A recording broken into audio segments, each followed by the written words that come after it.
Hello, everybody. Welcome back to Noah Place, the place for Noah. Hi. So today is my 25th birthday. Woo, birthday! I'm not gonna lie, normally I don't like celebrating my birthday. Like, I just kind of won't talk about it and won't post about it. And maybe friends and family will remember and message me, but I just won't do anything. And so I want to make this to reject that notion because that's pretty cringe in my opinion. And in this video, I want to talk about some of the things I've learned over the course of my 25 years of life, or I guess 24.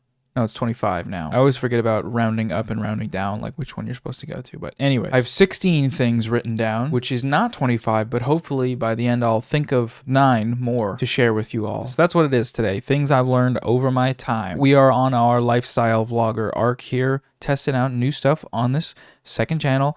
Okay. Tip number 1 is it's okay to be cringe. I'm cringe, okay? You're probably pretty cringe right now. If you think about yourself from 10 years in the future, looking back at you right now, they're going to be pretty basically cringe. I don't know what age you stop being cringe or you stop doing things that over time you will learn are cringe, but it's okay because when you die, your soul is not going to keep being cringe. You're going to leave the cringe here on earth. A specific example of this for me is like I cringe really hard at my older videos and I'm constantly tempted to just delete everything and start fresh, kind of like I'm doing on this channel. But I think embracing the parts of yourself that you feel like have changed and you've learned and you act differently now is pretty cool because it means you are a different person than you were after time passed. Does cringe have a morally acceptable limit? I'm not sure. Maybe it's probably somewhere around Elon Musk on Twitter. But as far as your life is concerned, just go do whatever you're going to do. It's okay. You're good. All right. Tip number 2. If you want to make art, make art. Go through the process from start to finish. So this one was kind of inspired by a recent CJ the X video that I watched, as most good things in life are. I guess this one's kind of specific to people that are artists or want to be artists and want to make art. But that's not really that specific because I do think there's an artist and like a creativity inside of everybody.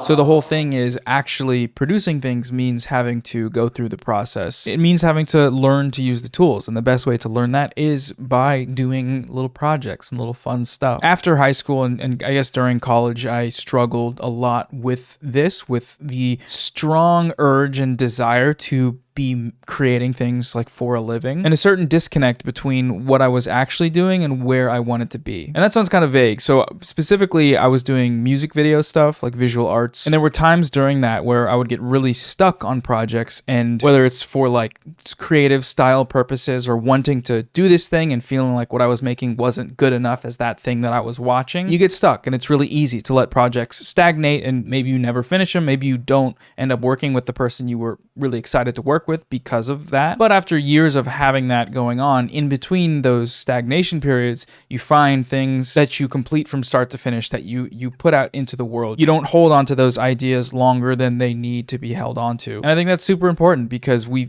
really feel like every one of our ideas is the greatest idea on earth. And it might be, but it's probably not. And the ideas are infinite. You will keep coming up with things. You will keep improving if you just keep doing. Cringe basic creator advice, but it's important nonetheless, in my opinion. Watch that video from CJ. I'll link it in the description. Okay, number 3. Clean your room. Unironically, keep your workspace clean too. Let's just divorce this from the Jordan Peterson kind of bootstraps ethos and look at it objectively. A room as an environment, a containment space for your body and your actions and your soul, I guess. When you're in a room, your soul is there most times. Having it be clean, having stuff where you want it to be within access stored away, or just not having the background processes in your mind focusing on little trash, little dusty, stuff like that. It can help a lot. I don't know. It helps me personally. I know not everyone is the same when it comes to relative tidiness. You know, some people are fine doing whatever, and that's totally fine. To be honest, my room is pretty messy a lot of the times.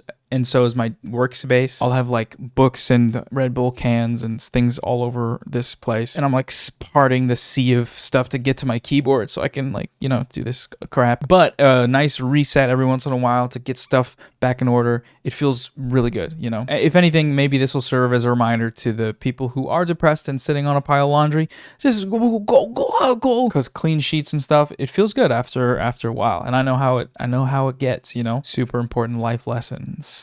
Mom was right, you know, make your bed. Tip number 4, leave the party early if that's what you want to do. Okay, so in my old age, I'm starting to realize that, you know, it's like, okay, I'm I'm good. Oh, wow, I'm a popular loner. Oh, I don't really party like all those party kids. Oh, I'm so unique. I'm so special. I was a gifted kid in middle school. And look at me now. I look like shit. At a certain point, probably like mid-college, maybe early college, I, for whatever reason, stopped feeling the social pressure in my mind that makes you stay at a party or stay at a thing and hang out with people to a fault. Like I sometimes just leave places and it's kind of rude, and I'm like trying to work on being more tactful about it or whatever. But I think it's just one of those things that you learn about yourself over time. And like the last few, it's like not everyone's going to be that way. And if you're a party all night type, then you party all night. But if you're not a party all night type and you don't want to party all night, then here's your chance to, I hope you're listening to this during your party. Put it on the TV during your party and then it'll remind you to go home. I was just at a Halloween party and it was really fun, but I got tired at a certain point and left when it was probably at its peak of crowdedness. And I think 18-year-old me would have felt very bad about that. 18-year-old me would not have done that, but 4-year-old me is cool with it. And yeah, that's that tip. Cringe, but true. Like most things. Tip number 5 is you don't gotta read the books you get, you'll get around to it. Those books in the back, they're props. They don't even have, they're just all small boxes that I keep my little trinkets in. Just kidding. But yeah, I haven't read all of those. And that's okay, because at some point, something will happen in life and I'll look to the shelf or I'll just walk by and see this book that's like, oh, I feel like reading this now, so I'm gonna read it, and then it changes your life. Or it doesn't, but it's the timely thing to do and you get it out of the way. I've heard many people that talk about, oh, I like impulse purchased a book on Amazon and now it's sitting on my shelf, and I've done that for the last few books and I haven't read any of the books, and that's okay, because supporting a small business like Amazon is really important, because physical books are very cool, because you can have it, put it on a shelf, and your grandchild's grandchild will pick it up and puke on it, assuming American fascism hasn't burned all of them. Tip number 6, avoid forming definitive judgments about people, especially on the internet. This one is definitely more geared towards the internet, because people in real life, I think if they show you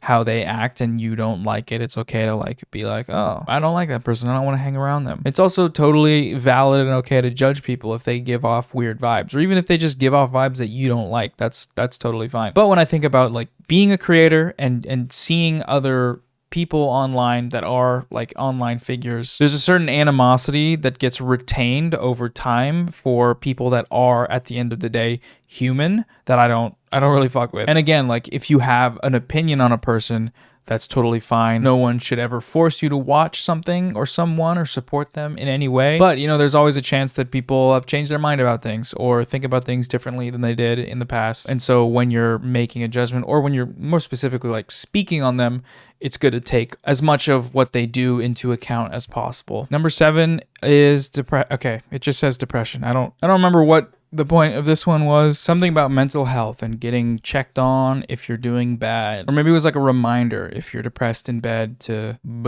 stop it.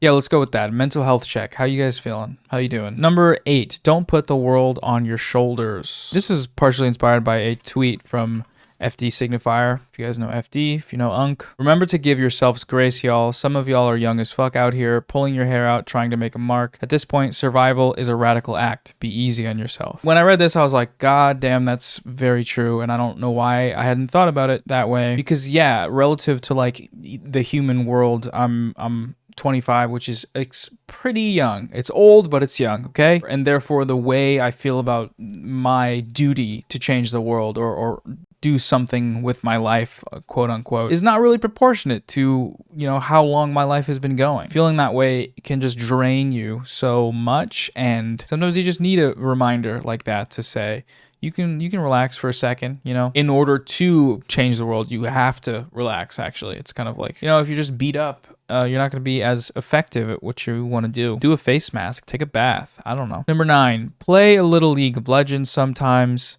Never play Valorant. So this one's kind of more of a personal beef that I have with the game Valorant. It's a video game. It's a first-person shooter video game, tactical shooter. I think it's the worst game ever, and I don't really feel the need to elaborate or the urge. But I think League of Legends is one of the best games ever because it's fun, it's tactical, you can play with your friends, and you don't have to be on serious comms and be weird. And both of them, whichever one you decide to play, you're supporting a small indie, company, Riot Games, and we like it. We like that to be happening to you. No, but I guess this one could be brought into a point about how playing games is a good way to keep up with your friends if you guys are distant from one another physically or emotionally even. It's a good way to reconnect and stay connected, and I think that's pretty cool. You could do that with Minecraft, you could do it with Fortnite, you could do it with other small games like those. My one joke is calling big games small games. Wow, look at this huge size. Tip number 10, grow your hair out a little or a lot, which is what is going on here. Usually this happens when I just forget to get a haircut because I don't want to, because it's, you gotta go in, I gotta get bzz, bzz, bzz. But if you've grown your hair out and you have the urge to cut it, just wait a few days and make sure, because that shit takes a while. Also, you can do fun styles and stuff like this, or like this, or other things like I can go be like oh no, I'm so sad. If you can't grow it out, go crazy on the wigs, Oppa Chad Chad style. Listen to music while doing the dishes. This one's kind of adjacent to clean your room, but it's like blast some music while you're doing chores and cleaning up the house, and it's a tranquil experience. Cleaning up the dishes for the week, making sure the sink is clear, you don't got stuff sitting in there, finding an album that you want to listen to, and just pressing play on Spotify, not shuffle, play it through as the artists were intended you to hear it from a disc, like the good old-fashioned days. My dishes music of choice is stuff that sounds like boom, boom, boom, boom, boom, boom, boom, boom. But sometimes I'll play different stuff, like a podcast or a YouTube video. Ooh, similar tip to this is watch a little YouTube while you have a little snack. Whenever you eat a little snack or have a little dinner, a little food, have your phone there with YouTube. Never unplug from the entertainment, because cheddar cheese for me. No, I'm just kidding, but I do that a lot, is watch YouTube when I eat dinner. I think other people do too, and I think that's super cool. Thanks to YouTube for allowing me to live. Number 12, arguing online can be fun, and it doesn't have to stress you out, but it often will. Sometimes you just want to talk a little shit, okay, and go back and forth, feed the trolls, and watch them get all fat, and then stab them with a spear and watch them explode. I still do this on occasion. I'll just hop into a comment section and start throwing hands. Not unprompted. Usually someone's saying something dumb or mean about me, and I'm like, all right, here we go. And I have fun with it, okay? I read what they say, and I be a little witty little response. And it's fun for me most of the times. But there's a limit, You got to know when to end it. Like, you get a few good, back and forth. Ooh, got him. And then you get out of there. Because yeah, it gets old. I also think, honestly, it can be good practice, not just fighting in an aggressive manner, but with political discourse or just talking about issues or topics, is to go back and forth on Twitter in a dialectical manner. Someone tweets something, respond to it, engage with it, bring up a point. Maybe you ratio them on accident because you have a good point, and maybe it's something they hadn't considered, and that's cool for the most part. Although people, because they are aware that a lot of people go on Twitter to dunk on each other, they can take it the wrong way. So being specific and careful with your words to not come off like a dick is super important. But yeah, just do some discourse sometimes. Number 13 says, however, if people tell you to kill yourself, they got issues. Yeah, so this is just, some people do a lot of projecting on the internet. They got problems, and you don't gotta stoop to their level, you don't gotta feed the trolls. Those totally contradict one another, but I think maybe you know what I'm talking about. There's different types of people on the internet, so the rules apply depending on the person, and yeah. Tip number 14, go for a walk for mental health. I will add for exercise, because walks are a good daily form of exercise, but mainly, yeah, walks will help your brain. You know this, you've heard this, possibly, maybe. If you've been wanting to go for a walk and you haven't, go do that now. I used to love going on walks with a friend of mine. We'd walk and talk for a few hours, and that's an undefeated combo, the walk and talk. It's crazy. Next time you have a phone call, get up and start walking around your house. You might already do that. That's not a lot of people do that, but yeah. Okay, next Latin, almost done. Number 15 is call your mom. I'm gonna call my mom as soon as I'm done filming this, because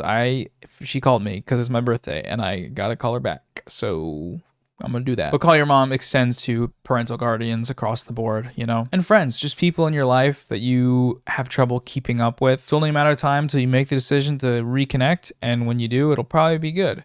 Or it'll be bad, and that's, there's a reason some people don't want to ever call their mom or their parental guardian or their friends. And that's okay too. The first tip really applies here today, because I feel like I'm being very cringe by doing advice stuff. I don't mean this to be advice. I'm just kind of I don't know, talking about stuff that I think about. But yeah, thank you, Mom. Tip number 16, hang out with your friends on Discord sometimes, play some games. Okay, well, I already made this point, but Sure. This is what made Among Us so special and popular, the Among Us Renaissance movement of the late 2020, because you'd bring people together and have these social situations that were fun, sometimes intense, sometimes people get mad, but always just, it would be some people hanging out in a Discord call. And I think that's cool, you know? Thank you to the pandemic for allowing us to use this technology in a new way, and there's no going back. I will never go out. I'll go on Discord. Wow, that exhausted me. I've only been recording for 35 minutes and I'm exhausted. So anyways, I'm done. That's 16 tips for the 25th. It's my Sweet 16 25. Got a new video coming out on the main channel in the next week or so stay tuned for that. And yeah, I hope you enjoyed and have a good rest of your life. Bye.